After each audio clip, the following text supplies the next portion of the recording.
Halo, hai. Assalamualaikum warahmatullahi wabarakatuh. Selamat malam, salam sejahtera bagi kita semua. Dimanapun sahabat SPM berada, kembali lagi bersama gua, Fajar Sidik, di acara yang paling kece tentunya yang selalu dinantikan, yaitu adalah Seni Pasar Modal Channel, edisi 1 September 2021. Selama kurang lebih 30 menit ke depan, gue bakal nemenin lu ngebahas mengenai apa yang terjadi di IHSG pada perdagangan hari ini dan kira-kira emiten apa yang cocok untuk dilakukan trading atau scalping untuk besok harinya tanggal 2 September 2021. Tanpa berlama-lama lagi, yuk check it out.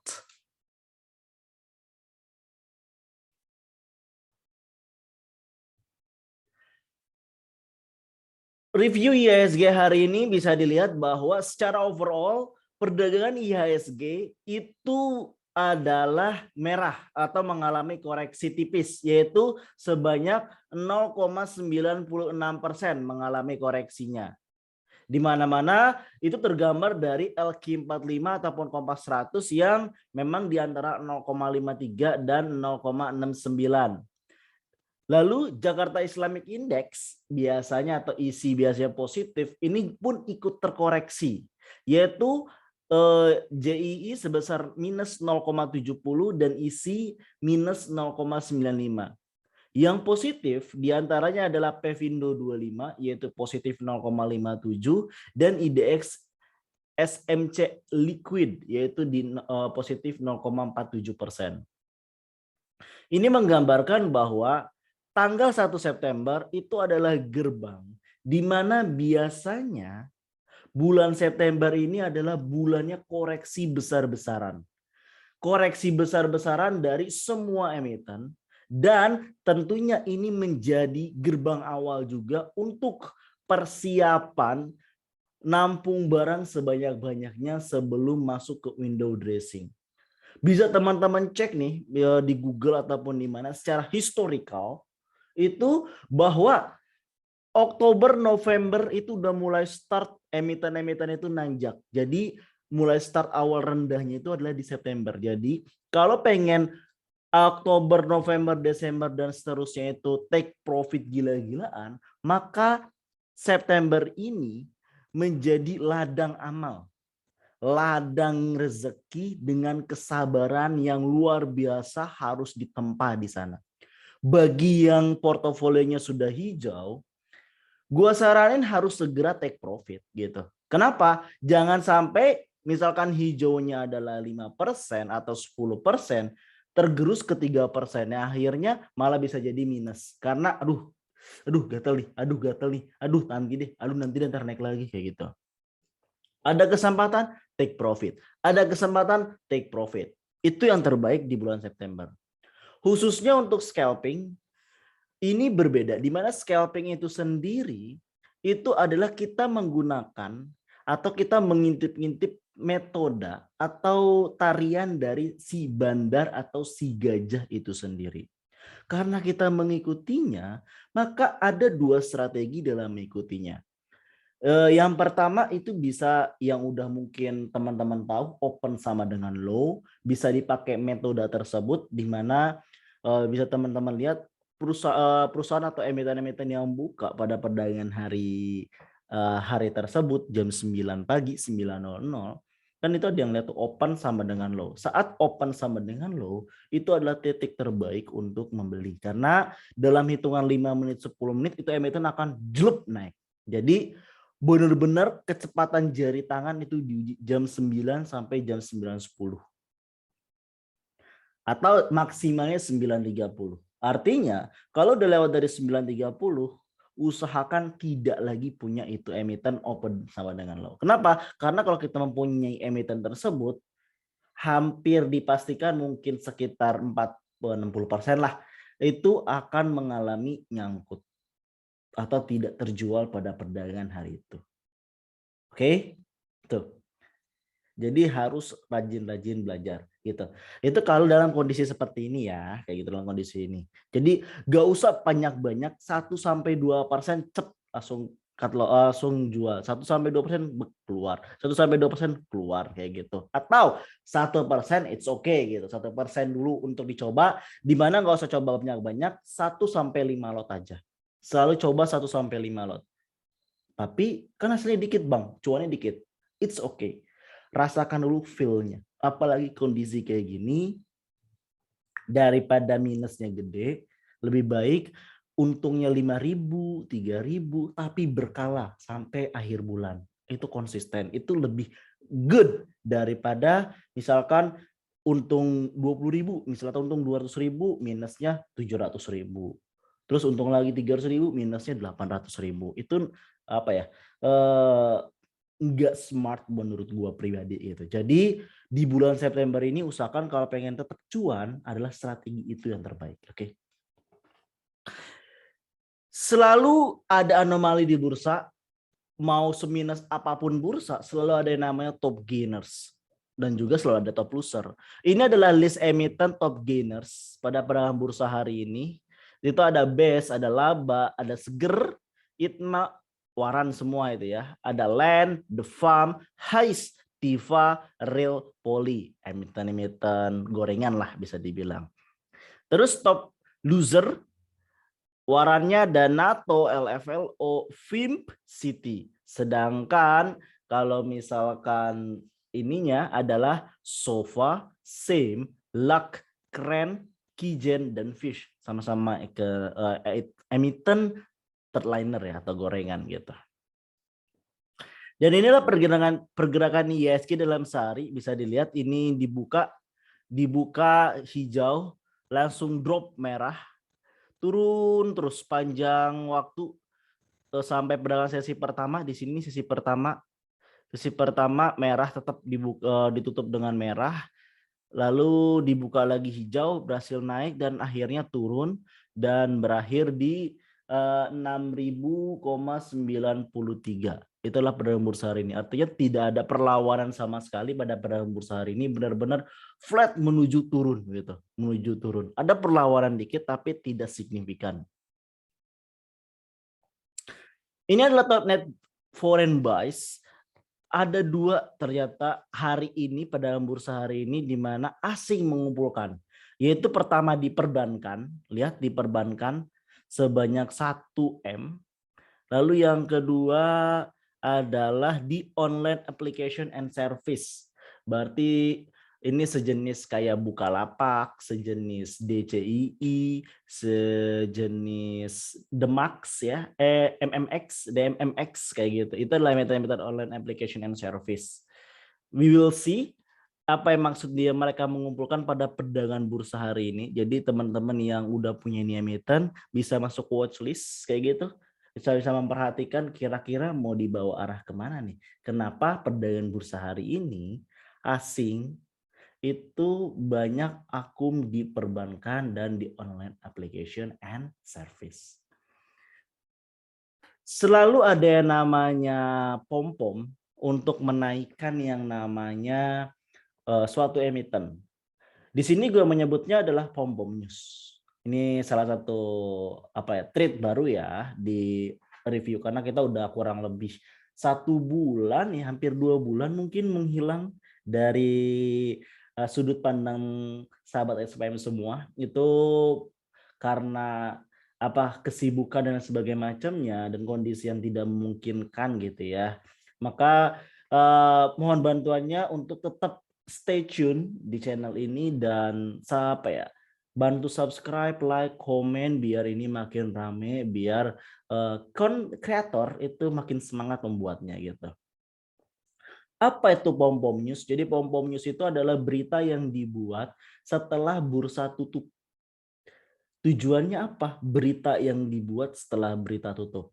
Tujuannya ada 2. 1, dia ingin menurunkan suatu emiten dengan kepanikan. Yang kedua, dia ingin meningkatkan atau menaikkan suatu emiten dengan hanya berita positif atau berita pemanis. Itulah yang disebut sebagai pom-pom news. Kenapa? Dengan hal ini bisa menjadi, belum tahu ini tentu benar, belum tentu ini salah kayak gitu. Jadi kita harus jeli membaca sebuah berita. Ini adalah cuplikan-cuplikan dari berita-berita tersebut. Di sini concern ketiga. Pertama adalah power. Power pada Q2 2021 membukukan laba bersih 300 miliar atau turun minus 35,7% dibandingkan Q2 2020. Ingat tuh kata-katanya, membukukan laba bersih atau turun.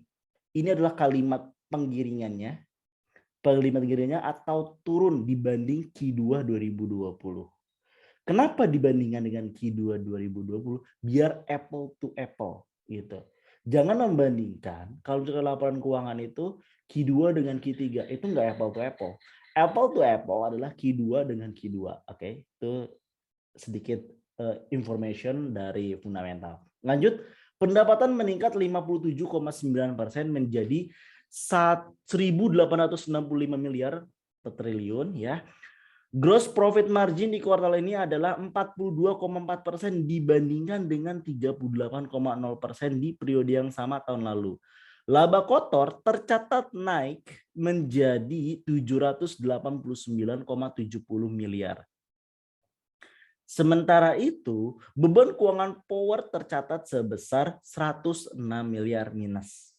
Nah, sampai sini aja kita bisa membandingkan ada dua kalimat yang harusnya jeli dilihat oleh seorang retail ya atau seorang scalper. Yang pertama, membubuhkan laba bersih 300 atau turun. Lihat tuh, laba bersih turun atau turun. Yang kedua, kalimatnya pendapatan meningkat. Oke. Di mana kalimat yang namanya kalimat penggiring opini yaitu adalah atau turun.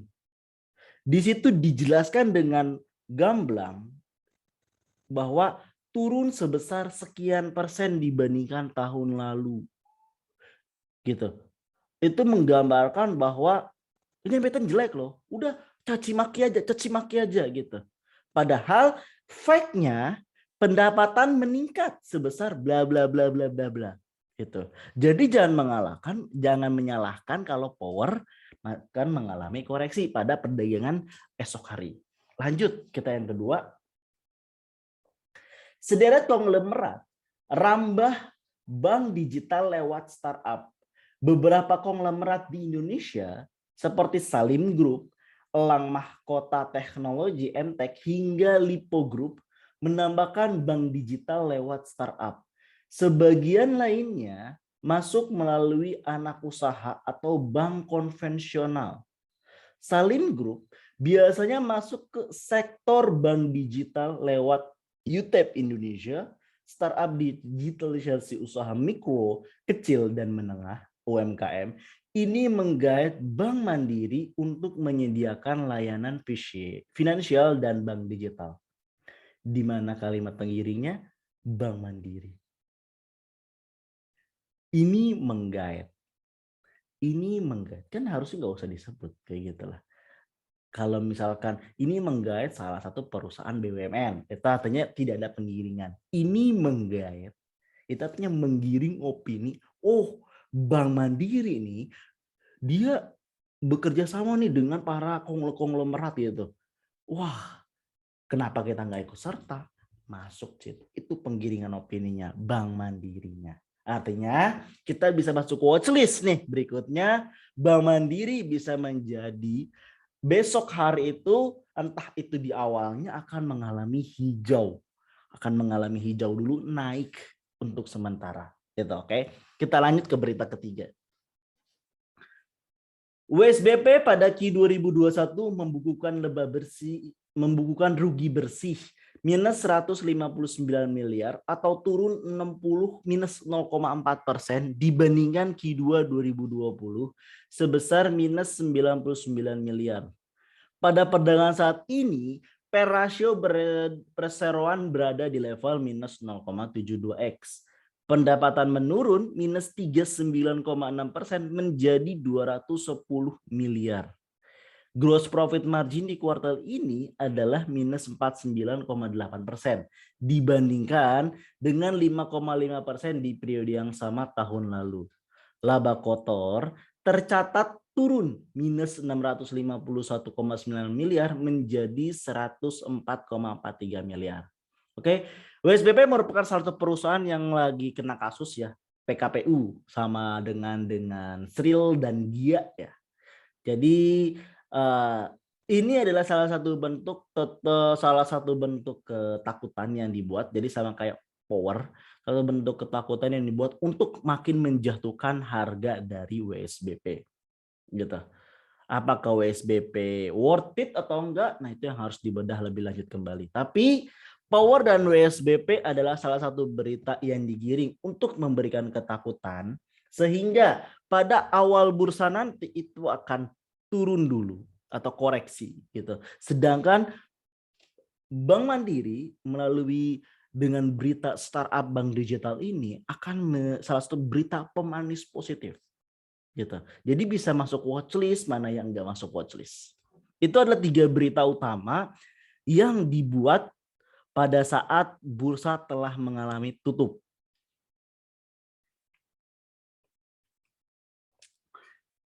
Selanjutnya tidak afdal kalau kita nggak ngebahas kira-kira nih apa yang menarik untuk yang namanya perdagangan bursa tanggal 2 September 2021 untuk ya tentunya untuk scalping ya.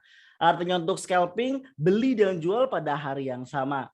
Kalau belum terjual ambil cut loss itu adalah pilihan yang paling bijak. Jangan sampai nunggu dan berharap untuk naik. Kalau udah lebih minus dari 2 atau 5% yang dari yang ditentukan. Oke. Ini adalah trading plan, ini adalah PTBA. Di sini bisa dilihat di sebelah kanan adalah charting.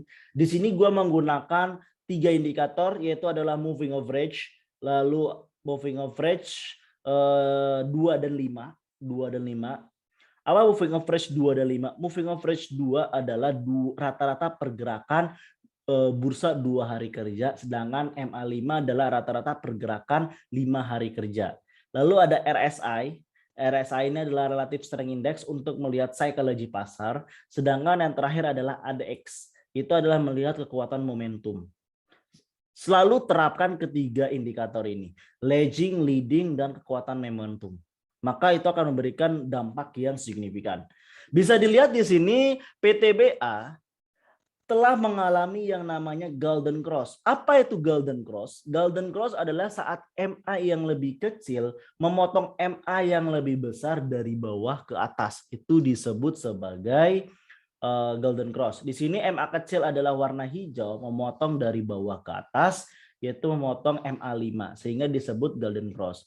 RSI-nya mendukung untuk tetap mengalami hopping buying, sedangkan ADX tidak mendukung, artinya berada di level 20, artinya dia akan sideways untuk sementara waktu di range 2180. Artinya ini adalah trading plan terbaik yang bisa teman-teman gunakan untuk scalping, di mana beli bisa di 2170 atau 2180, di mana titik cut loss adalah 2150, jual 2190 sampai 2210. Tinggal sesuai dengan profil resiko masing-masing. Ingat sekali lagi, jangan sampai menyia-nyiakan keuntungan yang didapat untuk mendapatkan hasil yang lebih. Tetaplah bersyukur, mawas diri, dan berapapun itu bersyukur aja. Prosentase kenaikan yaitu adalah 51,61%. Artinya di sini ada resiko untuk mengalami penurunan sebesar 48, sekian persen gitu. Oke. Tinggal kalkulate aja mau 51 ini berharap ini lebih naik ataupun wah resikonya tinggi nih 50-50 gitu.